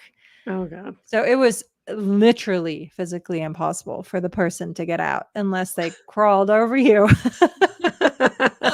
Oh, yeah. I really Uh, wanted to put down the cans, throw down the cans, walk out of the room and stuff like that, but they always say that it's because you have a missed withhold. So you have a withhold, you've done something. So then they're gonna just start asking you all that. So you just don't wanna go down that rabbit hole. no, you don't want to trigger that whole next line of questioning. OBG Mm-mm, Foster question: do the public do knowledge reports on each other? Absolutely. Yes, totally. they do. Yep. Snitch culture. Michelle Carpenter, you ladies say, I got out an awful lot. Have you gotten to check out the org of the same name yet? We're having our big launch event in October. Yes, I got out.org. Thank you so much, Michelle. And yes, I have started checking it out. I got your email. Thank you so much. I appreciate it. And we will, I'm sure, have collaborations in the future. I don't know what she means. I don't. You can There's a explain that one to website, me. igotout.org. I'll send it to Oh, you. okay. Yeah, Sounds Stephen good. Hassan and Sarah Edmondson from Nixium, a little bit Oh, culty. I'm not exactly sure all the key players, but I know okay. those people are involved, and it seems like a great effort to help people tell their stories of getting out of high control organizations. Oh, I think isn't that the one that was doing um well, uh a march in DC or something like that? Because I think they wrote to me. Maybe. I'm not sure. But anyway, sorry. That's Don't okay. mean to get sidetracked, but um I support anybody who's raising awareness on cults. Yes, me too. Diane C. Question: would it help for the public to contact the authorities to insist on an investigation explaining that these people are being kidnapped? Um, so Amy and I both we've talked to many different authorities. Um, so yes, it certainly helps if you know of a person that can't get out, family members of people at the base or in other organizations. I haven't heard from them, should try and reach out to them. Yeah, Yeah, all of that. it's there would just need to be specifics, Yep. like it can't just be a general, there's people there that can't, whatever. There's got to be specifics that they Yep. can actually do something about. But I always encourage people contacting the authorities for anything you Definitely. know. Hmm. Yep. Apostate Alex, I remember filling out my life history when I first joined staff, age 15, asking me about my sexual activities. It made me Right. feel uncomfortable even then. Oh, totally. Yeah. Yeah. Yeah. Like get out of here. Forget Yeah. it. And then you I'm a kid. I'm a kid. interrogated on it too Oh after yeah. you'd filled it out on the You had to e-meter. pass Yeah. an A-meter check on your life history, and if it wasn't clean, then you had to go back and, what is so up with Scientology and needing to know everything about a person and interrogating and interrogating and interrogating them? I It's know. so gross. I know. It really I put is. this one on here because I love you, Laura. Laura FM. Yay. Laura. Don't forget to get on over to Laura's channel and Yes. subscribe. Yes. Al Omquist. Question: how many people would return if DM was gone? Well, I don't know a single person who would go I don't back if he know. was gone. Do not So, know one single person at all. no. Nope. Yeah, because it's not I a DM problem. It's a no. even though, he may be a little blessing in disguise because a lot of people left because of his completely overt criminality, but, the whole place after you get out and shed some of the cultness and see real freedom, boy, the last thing you wanna do is go back into that crap. Yeah, hell no. No way. Yeah. Yeah. Oops. I said double. Wonder Woman. I always love Wonder Woman. It's my favorite. Oh, Question. good. I mean broadly. Question: do average public Scientology members understand how miserable life is for Sea Org members? Not No. in depth, no. They have a good idea. And actually, I would say a good portion of public Scientologists are actually ex-Scientologists. I mean, ex-Sea Org members, sorry. Ex-Sea Org members. Yeah, that's true, isn't it? Yeah, like That's my mom funny. was ex-Sea Org. But they just kind of, the cognitive dissonance, they're like, oh, it's better now. And even Sea Org members won't ever tell public Scientologists that their life is miserable. Like my mom Oh, yeah. You could one never time tell was like, somebody. oh, I know you would always just use good roads, fair weather, which is Scientology speak for everything is wonderful. Oh, the weather is beautiful. Oh, the roads are amazing. Good roads, fair weather, just like, shore story. Life is wonderful. Don't ask me any questions. Don't look at my face. Don't look what my body is telling you. I know I lost 30 pounds, but yes, I eat. And I look like a prisoner of war, but Yeah. yeah, I Like like one of it the like last this. things my stepfather asked me is, do they feed you? Because I literally Right. was skin and bones. And he just, oh yeah. But he does his hate videos. Trot out Ugh. like a good POW Scientologist. Go right Yeah. ahead. Yeah, Yep. exactly. Oh, God. Yep. OMG. So like Valley Girl. Question. So, like, Valley Girl. Still like Valley Girl. Question. How do you justify it before yourself to disclose all of your sex acts? Is it because of pressure, or do you believe Scientology will help you better if they know all that? Well, I think we just answered that question by filling in the hole that they put you on the e-meter, the lie detector, and they're not going to let you be done with that until that device tells them that you're done. So it just becomes like as painful as it is, even for me as for anybody really, like, why is it anybody's business really? Mhm. But you just kind of normalize it to go, well, you're not going to be able to move along until you've said everything, and it's Yeah. all in your mind. Yep. Plus, somehow you trust your church. You think Right. it's a church, you trust them. Yep. You believe that they You have think, your best interests at heart "Mm." and that they're doing it for your good, even if it doesn't feel good at all, ever. It's all for my good. Ah. Yeah. It's for your good, even though it feels terrible. Betsy Sue, question: how did you get building permits with the workforce you had, and how did you pass inspections?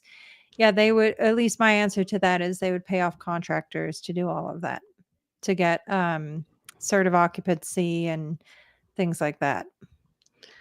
Yeah, Matt's got stories about that because he was responsible for construction a lot, and he knew these inspectors. Yeah. April Carey, question: if y'all got to go to stores to buy toothpaste, etc., then if someone wanted to blow, couldn't they just escape at that time? Canteen. Yeah, there was some of that, but then in later years they banned staff from going to the store in town to buy stuff, or it was generally frowned upon. But yeah, some people did escape buying toothpaste. Definitely. Actually, one guy And they even dropped that in Walmart. did what? One guy even dropped dead in Walmart during during CSP, our 2 hours of Clean laundry ship cleaning program we're time. supposed to be. He might have even been buying toothpaste. Yeah, Who was that? that was sad. Huh? He was Who a was it? writer. He was Do you remember when there was the whole manning, bringing new people in to be Yeah, writers? yeah. He was one of those people. His name was Bob. I cannot for the life of me Wow. remember his last name. I'll have to ask Jackson. I'm Mm. sure Jackson would Oh, remember. he'll remember. Yeah. Yeah, Well, it was sad. It was literally like, and then after that, nobody could go to town. If you did go to town, you had to not wear uniform anymore because he mhm. was wearing Sea Org uniform when it Yeah, and happened. identified Yeah. right away as, "Oh, he's a Scientologist." Yeah. Yeah. But what they did was they tried to put in the canteen those basic things so you didn't ever have to go off the property. Yes, that's right. Sorry, I was looking at Starshine. I got distracted by comments. Starshine, question. How are you guys so hilarious after being so mistreated and traumatized? Your live streams are so much fun. I'm glad they are. Um, I don't Uh, know. I think, that the number of years of freedom has helped, yep. you know? And And again, and going back to this. reuniting with real friends like Amy, my dear friend, and I always say, well, what do you want me to do? Laugh or cry? I'm a terrible Yeah. crier. I get all blotchy. We Ask could do Mark. that one live. I'll just label it, "This is our crying session," and we'll take up all the things that really upset us and cry. Because we can do that. We could definitely do Sure, that. we can. I guarantee you're not going to want to be here for that. I guarantee it. You're going to be long I have gone. We're going to be like, oh, well, thanks for all two of you who showed up today. That's awesome. Great. and this again that I got from one of our viewers, "Go laugh in the places you've cried. Change the narrative." And, we did a lot of crying, and, but we also got tough through all of that, and being separated out of it and knowing that we're not gonna ever go back into that, we're able to look at it and see how ridiculous it is, and laughter is also a rejection, and there's a lot to reject. Yeah. And speaking for myself, I would say I've found peace with the decisions I've made. I know that I am who I am and how I got here. And so, yes, I have good days and I have bad days. And yes, I cry, but more I celebrate every day of life that I get to choose what I do with my life and I get to choose my relationships and my friendships and what I say and Yeah, everything. So there's it's beauty in that. fantastic. It's Yes. so fantastic. Yes. And then just again for me, my relationship with God, to me, that's where my heart was changed and I got so much light and joy and love in my heart. It was crazy and unexpected. But anyway, that's my personal story and I have a video on that on my channel. But It's so amazing. I get a lot of joy from that as well. Nice. Yeah. Cody Mack, thank you for the super chat that you too overcame such dark and hellish abuse and emerged with such a graceful and fiery passion to help other victims. Proves the unlimited power of human compassion. I'm so inspired by you both. Well, thank you I so, love so that much. comment. Yeah. Yes. Yeah. Thank you. Very appreciated. Yes. Jen Stacy, love you guys from Clearwater, Perth, Western Australia. Nice. Thank you, Jen, for being here. We appreciate Yes. it. Thank you. Billy Bob, 123. Claire, I came out of hiding because of your husband, but I can't win a giveaway. So sad. Well, Billy Bob, 123, today is your lucky day because guess what? You just won a giveaway. So shoot me an email, Wow. claire@blownforgood.com, and let me know what you'd like, and I will get it taken care of. So no need to be sad. Doo, doo, doo, doo, doo, doo, maybe a Yep. book. There you go. That's awesome. Okay, and, And let's Billy Bob see. 123 is my favorite name ever too, because Mark and I Why? because Mark always says Billy Bob. And then one time I was talking to my boss that I do a lot of work for, and I was like, yep. Well, Billy Bob. And he was like, Billy Bob? I'm like, yeah, Billy Bob. Anyway, it's just I guess I just have a lot of Billy Bob stories at this point. And one time I I was hadn't like, heard that one. Somebody was like, well, I want to send you an email, but I don't want OSA to find out. I'm like, just make a random email like Billy Bob. So next thing you know, I got an email from Billy Bob. I'm like, oh, okay. I guess we're taking my comment literally, which is totally fine. I did say Billy Bob. Yeah, that's funny. Good luck figuring out who Billy Bob is. Oh, so there's probably like 2 million Billy Bobs. Yep. Have fun with that. Yes. Lisa T. Question: has anyone turned up trying to claim they have returned and want to pick up their course credit? So great question. I don't know about course credits, but there's certainly been plenty of people who have said that they were this Scientologist or that Scientologist and they achieved the state of clear, and this other person said they were had been on the OT levels and all that. So I guess that's a form of that. Yes, is my answer to that. Yeah, and there's even somebody who's like a convicted felon that says that they were L. Ron Hubbard. Yes. Yeah. Even changed their name to Lafayette Ronald Hubbard. Yeah. Okay, so that's that. Shauna Williams. Question: forgive me if I'm out of line, but I've often wondered about John Travolta's children. Are they still in the cult?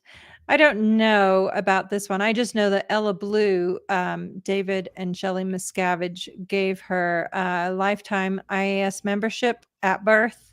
And that was very common for celebrity babies, that they would get the lifetime IAS membership card as a gift at birth.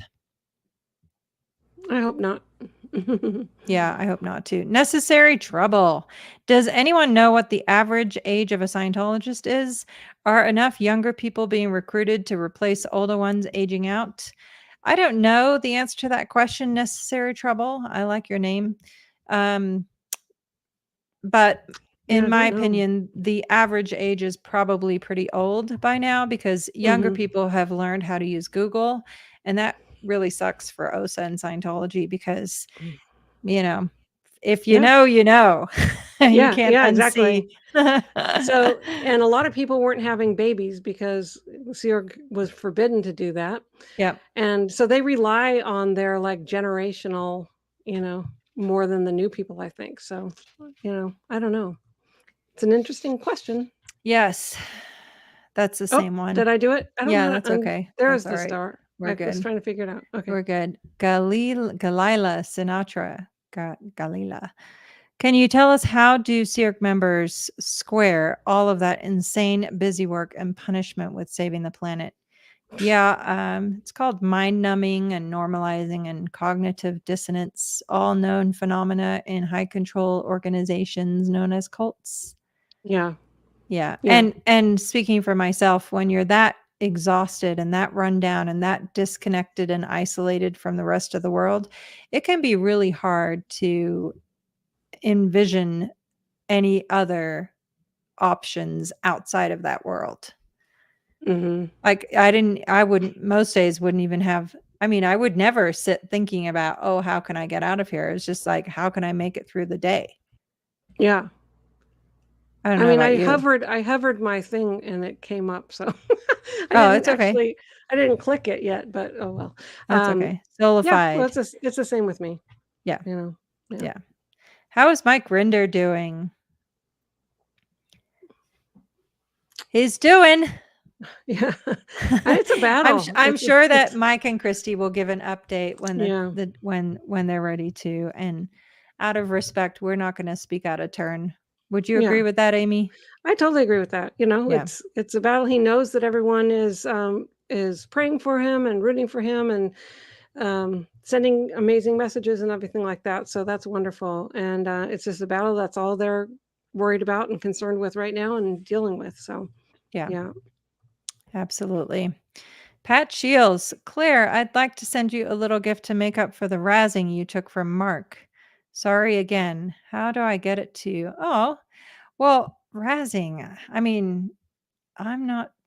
It's okay. You don't ever need to apologize to me for anything. I'm the one that showed up here. Whatever happens, I'm okay with that. But thank you. That's so kind. No need to. But if my email is claire@blownforgood.com, I'm good. Did you take a razzing from I your don't know. husband? I'm not sure. I mean, which time. Nothing that particularly. I'm certainly not sitting here licking any wounds. No, of course not. Oh my gosh. Well, it looks like we made it through our different questions. Yay, Um, awesome. did we already gave away, did you know Jenna? Yes, I definitely did. It says, "Did you know Jenna Miscavige, Amy?" Yes, yes, I did. Yes, yes. Um, she was up at the Int Ranch, and she was also in Clearwater, and I was in both places. So Yes. yeah, Yeah, I yeah. worked with Jenna extensively. She was really kind about what she said about me in her book, and um uh, yeah, anyway, I'm just grateful she's out and that she's lending her voice to SPTV Network Nation, whatever we're calling it these days. So, Nation. yeah. I haven't heard that one yet. I like that. Yep, Yeah, absolutely. yeah. Okay. Do we have any other giveaways that we have to do? We can do a final merch giveaway from the Blown for Good merch store, just so we end Okay. end on a high note before I go feed my children. Yes. Okay. Good. What do you want people to say? So just say merch me, merch me, or whatever you want to say, just comment away. And whoever wins, you just go to Blown for Good YouTube channel, merch store, find something you'd like, and email me the link to that item, and I will create a giveaway link. So I will just send that back to you, and you'll be good to go. So easy Perfect. peasy, lemon squeezy. Alrighty, so I'm gonna pick somebody. 5, 4, 3. Oh, hold on, my computer is blowing up now, as per usual. Okay, ready? Boom. Kayla B, Kayla you are B. the winner. Nice. Good. So you have Awesome. all the instructions that you need. So we're going to go to the banners here, and I'm going to say another time, please go and hit the like buttons on both of our channels for this video if you liked our video, and also subscribe to both channels. If you are not subscribed to my channel, it's at queenbee-sp, and for Blown for Good, it's at Blown for Good. Yep. Very Oh, easy. and hey, we have one last super chat here. Kat and Oh, okay. Maggie, thank you for Ladies' Night. These are wonderful. Awesome. Yes. Yeah, we Thank you so enjoy much them for being too. here. We do. We really do. We get to Yes. catch up and have fun and chat about Scientology nonsense and, keep on keeping on. That's right. We're still kicking Okay. OSA. Give us a call. You too can have a fun Yes. life on the outside. That's right. There's people here to support you. Yeah. All right, everyone. Thank you for watching, and we'll see you next week. Bye. Bye.